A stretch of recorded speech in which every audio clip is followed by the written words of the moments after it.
Exterior outlets are indeed required to be rated for 20 amps, especially when they serve specific purposes or loads. The reasoning behind this requirement stems from safety considerations and the anticipated usage of these outlets.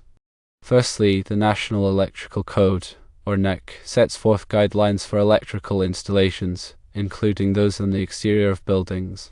While not all exterior outlets are universally mandated to be 20 amps, certain circumstances trigger this requirement.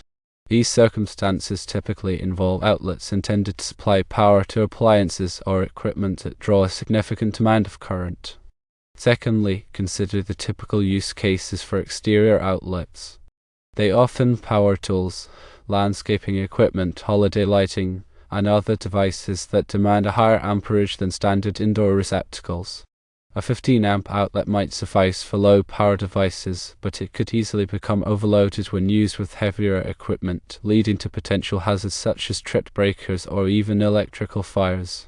Thirdly, the NEC addresses this by specifying that outlets in certain outdoor locations or those serving particular loads must be rated for 20 amps.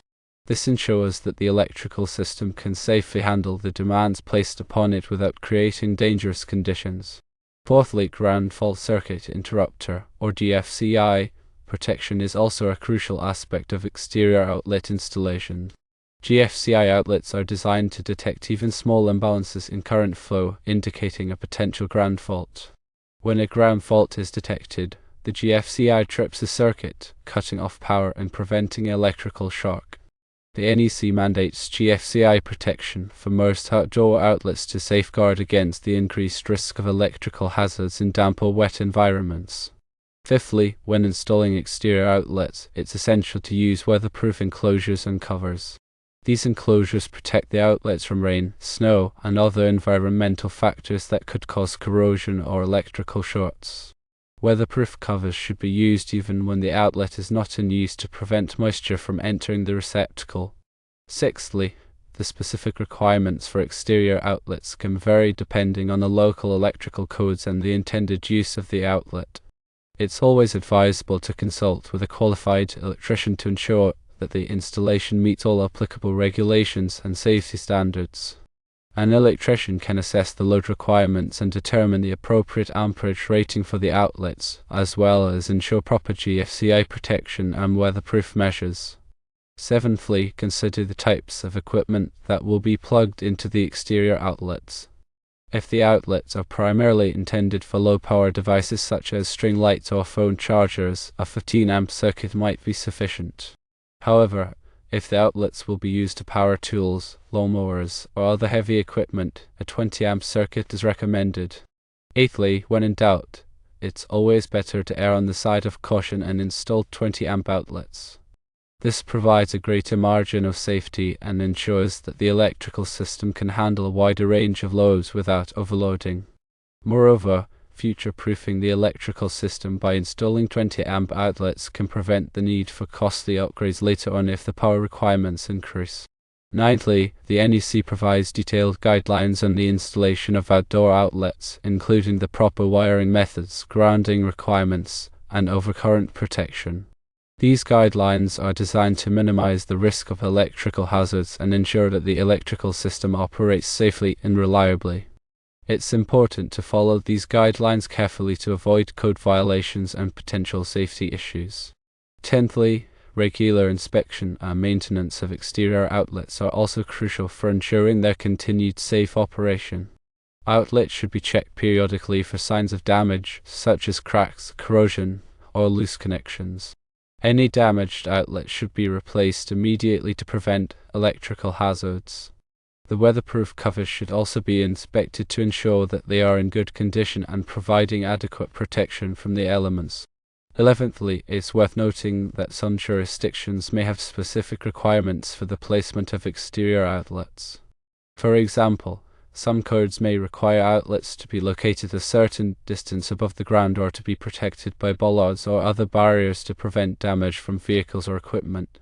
These requirements are intended to enhance safety and prevent accidents. 12thly, when installing exterior outlets, it's important to use the correct type of wiring. The wiring should be rated for outdoor use and should be protected from physical damage.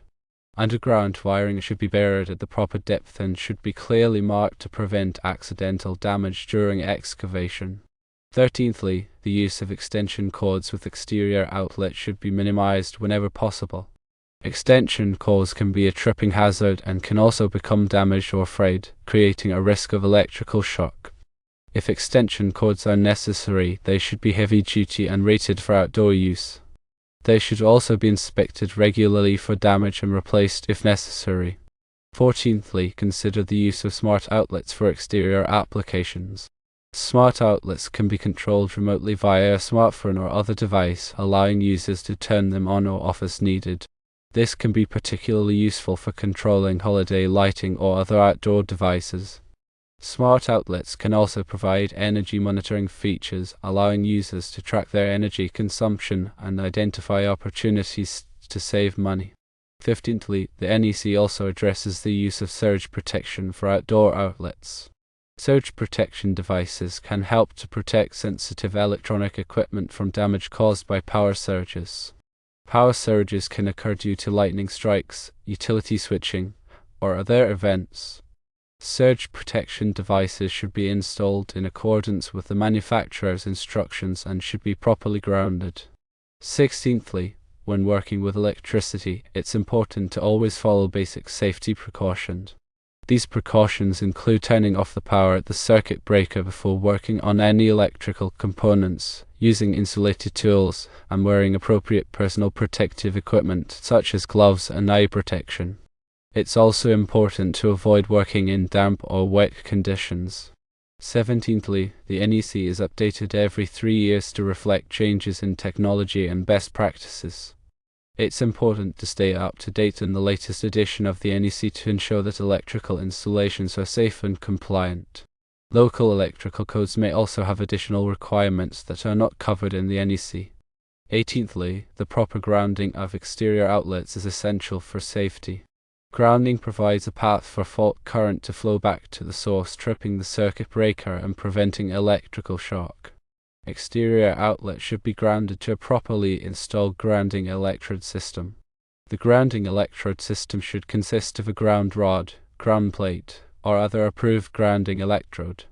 19thly, the use of tamper-resistant receptacles is also recommended for exterior outlets, especially in areas where children may be present. Tamper-resistant receptacles have internal shutters that prevent the insertion of foreign objects such as paper clips or keys. This can help to prevent electrical shock and injuries. 20thly, consider the aesthetic aspects of exterior outlet installations. Outlets should be installed in a discrete location and should be compatible with the surrounding architecture. Weatherproof enclosures and covers should be chosen to match the color and style of the building. The wiring should be concealed whenever possible to minimize visual clutter. 21st, the NEC provides guidelines on the spacing of outdoor outlets. Outlets should be spaced so that no point along the perimeter of the building is more than a certain distance from an outlet. This ensures that extension cords are not needed to reach most areas of the yard or garden. The specific spacing requirements may vary depending on the local electrical codes. 22nd, the use of timers or photocells can be a convenient way to control outdoor lighting and other devices. Timers can be programmed to turn devices on and off at specific times, while photocells can automatically turn devices on at dusk and off at dawn. This can help to save energy and extend the life of the devices. 23rd, the NEC also addresses the use of low-voltage lighting systems for outdoor applications. Low-voltage lighting systems operate at a lower voltage than standard 120-volt circuits, which can make them safer and easier to install. Low-voltage lighting systems are commonly used for landscape lighting, pathway lighting, and other decorative lighting applications. 24th, consider the use of wireless remote control systems for outdoor outlets. Wireless remote control systems allow users to turn outlets on and off from a distance using a remote control or a smartphone app. This can be useful for controlling holiday lighting or other devices that are difficult to reach. 25th, the NEC provides guidelines on the use of solar-powered outdoor lighting systems. Solar-powered lighting systems use photovoltaic panels to convert sunlight into electricity, which is then used to power the lights. Solar-powered lighting systems are environmentally friendly and can save energy. They are commonly used for landscape lighting, pathway lighting, and other decorative lighting applications.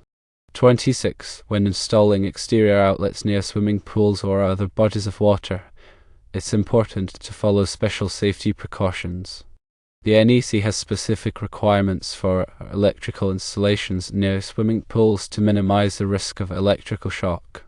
These requirements include the use of ground fault circuit interrupters, bonding of metal parts, and restrictions on the placement of outlets and other electrical equipment. 27th. The use of weatherproof junction boxes is essential for making electrical connections outdoors. Weatherproof junction boxes protect the connections from moisture and other environmental factors. The junction boxes should be properly sealed to prevent water from entering. 28th. The NEC provides guidelines on the use of conduit for protecting electrical wiring outdoors. Conduit is a rigid or flexible tube that is used to enclose and protect electrical wiring. Conduit can be made of metal or plastic and is available in a variety of sizes and types. The type of conduit used should be appropriate for the application and should be installed in accordance with the NEC. 29th. Consider the use of emergency disconnect switches for outdoor electrical equipment. Emergency disconnect switches allow users to quickly shut off power to the equipment in the event of an emergency. Emergency disconnect switches are commonly used for swimming pool pumps, spas, and other outdoor equipment. 30th. The NEC provides guidelines on the use of temporary wiring for outdoor events. Temporary wiring is used to provide power for events such as fairs, festivals, and concerts.